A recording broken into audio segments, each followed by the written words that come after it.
बात करेंगे शिवपुरी जिले के कोलारस विधानसभा से बीजेपी विधायक वीरेंद्र रघुवंशी की, जिन्होंने बीजेपी से रघुवंशी 2014 में कांग्रेस से बीजेपी में आए थे। बताया जा रहा है कि वीरेंद्र रघुवंशी कई दिनों से नाराज चल रहे थे।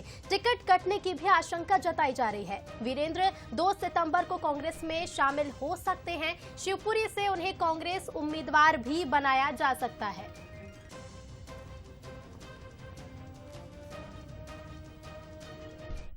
और चलिए सीधे उनसे बातचीत कर लेते हैं। हमारे साथ कोलारस से विधायक वीरेंद्र रघुवंशी जी जुड़ रहे हैं। वीरेंद्र जी, स्वागत है आपका बंसल न्यूज पर।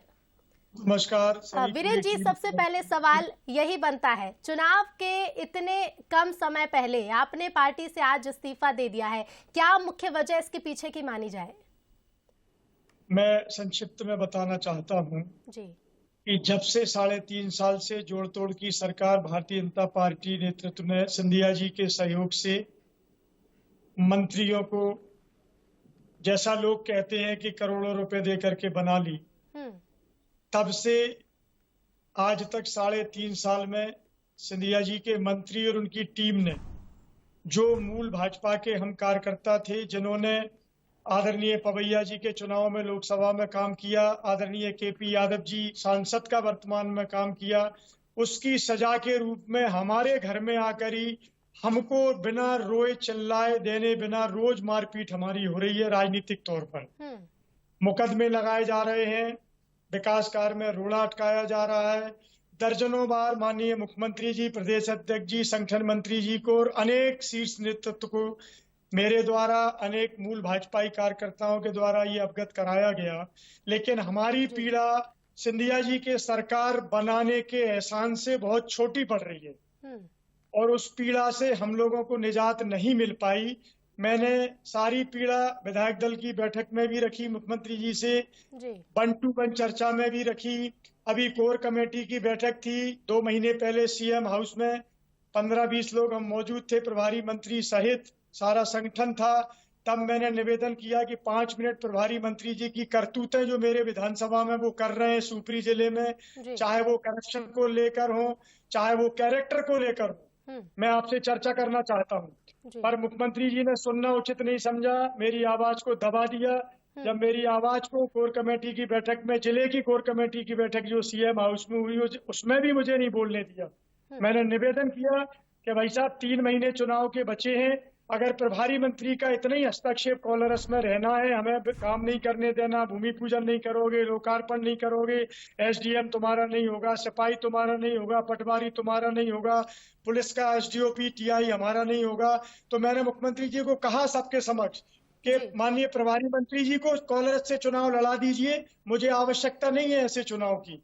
अगर हमारा स्वाभिमान नहीं बचेगा, हम पर मुकदमे ये लगवाएंगे, हमारा गुनाह क्या है? और मैं पूरे मध्य प्रदेश को बताना चाहता हूं, आदरणीय अमित शाह जी और मोदी जी को बताना चाहता हूं कि मेरा विषय छोटा नहीं है, मेरा विषय बहुत बड़ा है। मैं वो कार्यकर्ता हूं जिसने 2014 में पवैया जी के लिए जान झोंक कर भाजपा का काम किया।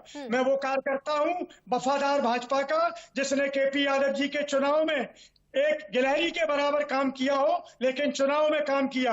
इससे नाराज होकर सिंधिया जी मेरे ही भाजपा परिवार में आकर मेरी जान के पीछे पड़ गए हैं। उनके मंत्री मुझे प्रताड़ित कर रहे हैं, मुझ पर मुकदमे लगवा रहे हैं, मेरे कार्यकर्ताओं के काम नहीं कर रहे हैं। ये पीड़ा जब मेरी मध्य प्रदेश ने नहीं सुनी, मुख्यमंत्री जी ने नहीं सुनी, तो मेरा स्वाभिमान जागा है, मैं मरा नहीं हूं। अभी मैंने पार्टी से आज त्याग पत्र दे दिया है और राजनीति मेरी मोहब्बत नहीं है, विधायकी मेरे लिए कोई मूल्य नहीं रखती है। मेरा शिवपुरी जिला जानता है, मैं पैदाइशी जनसेवक हूँ, जनसेवा करना उचित समझता हूँ और जनसेवा में मेरा विश्वास है।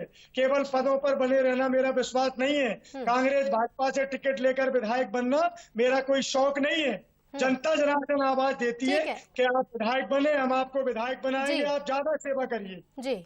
ठीक है वीरेंद्र जी, जनसेवा करना आपका मुख्य उद्देश्य है। 2014 में आप कांग्रेस छोड़ बीजेपी का दामन थामते हैं, बीजेपी में शामिल होते हैं, अब बीजेपी से इस्तीफा दे दिया, क्या माना जाए फ्यूचर प्लानिंग क्या होगी और जो चुनाव आने वाले हैं, क्या हम आपको प्रत्याशी के रूप में देखेंगे? वहां से माननीय इन्हीं के पीड़ा होकर के हम वहां से भागना पड़ा था हमको। 8 और 13 में हमारे साथ गद्दारी की, चुनाव हरवाया हमको हमारे लीडर्स ने, तब मजबूरी में मैं फिर भाजपा में आया और वही दुर्भाग्य रहा कि 9 साल 10 साल भाजपा में वफादारी का काम किया और वफादारी करने के बाद भारतीय जनता पार्टी ने इसलिए चिंता नहीं की कि मेरी तुलना में सिंधिया जी बहुत बड़े लीडर हैं। हमने जिस वक्त काम किया वो दिन भूल गई भारतीय जनता पार्टी कि अगर हम माननीय केपी यादव जी को नहीं जिताते तो क्या हम वफादार कहलाते भाजपा के। अगर वफादारी की सजा सिंधिया जी के मंत्री हमको दे रहे हैं और मूक दर्शक बन के मध्य प्रदेश का भाजपा का नेतृत्व देख रहा है और मुख्यमंत्री देख रहे हैं, तो ये संदेश पूरे देश में भाजपा के वफादार कार्यकर्ता में जाने वाला है कि वीरेंद्र रघुवंशी की तरह कोई लोकसभा में काम मत करना, नहीं तो तुम्हारी भी दुर्गति होगी जो वीरेंद्र रघुवंशी की दुर्गति सिंधिया जी के लोग और मंत्री कर रहे हैं। ठीक है वीरेंद्र जी, लेकिन क्या अगले चुनाव की हम बात करें, 2023 विधानसभा चुनाव देखिए करीब है और इसी करीब के समय से पहले आपने इस्तीफा दे दिया है, क्या कांग्रेस प्रत्याशी के रूप में हम आपको देख पाएंगे? मैं स्वतंत्र हूं इसके लिए। मैं अपने जिले की जनता से शिवपुरी, कोलारस, पिछोर, करेरा जहां जहां मैं सेवाएं देता हूं जिले में बैठकर 22 वर्षों से 1999 से सभी लोगों की जो मुझसे सहमति होगी, समर्थन होगा, जो मुझे मार्गदर्शन देंगे वो मैं निर्णय लूंगा। ये निर्णय मैं कोई भारतीय जनता पार्टी या सिंधिया जी के मंत्रियों से पूछकर नहीं लूंगा।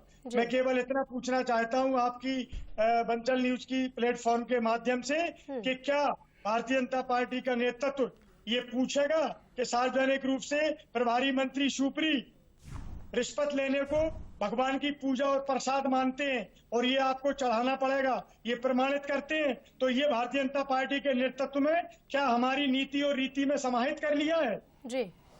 घुमाने की कोशिश करते हैं, टिकट की बात करते हैं, चुनाव आ रहे हैं, ये बहुत छोटा विषय है। वीरेंद्र रघुवंशी के लिए विधायकी भी तुच्छ है, 1 मिनट में राजनीति भी छोड़ दूंगा, ऐसा सिद्धांतिक आदमी हूं। लेकिन मेरे साथ क्या हो रहा है, मेरे कार्यकर्ताओं के साथ क्या हो रहा है, मेरे कांग्रेस विधानसभा में मेरे विकास कार्यों को रोकने में क्या क्या नहीं हुआ, मुख्यमंत्री जी आपसे निवेदन करता हूं, आपको सब जानकारी है, माननीय प्रदेश अध्यक्ष जी को। अगर आपको भारतीय जनता पार्टी के मूल कार्यकर्ता का विल पावर बढ़ाना है, उसका हौसला बढ़ाना है, तो वीरेंद्र रघुवंशी के एक एक हिसाब प्रभारी मंत्री और सिंधिया जी की मंत्रियों से पूछिए। ये आवाज मैं वीरेंद्र रघुवंशी जो पार्टी छोड़ चुका हूं उसकी नहीं है, ये मूल भाजपा कार्यकर्ता की पीड़ा है। मैंने तो केवल हिम्मत की है गुना लोकसभा से, ये पूरे ग्वालियर चंबल संभाग में कार्यकर्ता जागेगा, सुपड़ा साफ कर देगा सिंधिया जी के मंत्रियों का। जी बिल्कुल वीरेंद्र जी, एक छोटी सी प्रतिक्रिया चाहूंगी आपकी कि क्या कोई समझौते की अभी गुंजाइश बची है, बीजेपी से समझौता भी हो सकता है? मेरे साथ एक ही समझौता हो सकता है। मेरी जनता जनार्दन शिवपुरी जिले के लोग कहें कि आपको राजनीति मत करिए, लोग आपको ज्यादा परेशान करते हैं, हमें सेवा की जरूरत नहीं है, आप तो पूर्व की तरह जनसेवा करिए, तो मैं जनसेवा में वापस चला जाऊंगा। मुझे समझौते की मेरे साथ कोई गुंजाइश नहीं है। ठीक है, शुक्रिया आपका हमसे जुड़ने के लिए और तमाम बातचीत के लिए। तो कोलारस से विधायक हैं वीरेंद्र रघुवंशी जी, जिन्होंने आज बीजेपी से इस्तीफा दे दिया है, लेकिन आने वाले समय में और चुनाव के समय में खासतौर पर उन्हें किस रूप में देखा जाएगा ये वक्त के साथ ही स्पष्ट होगा।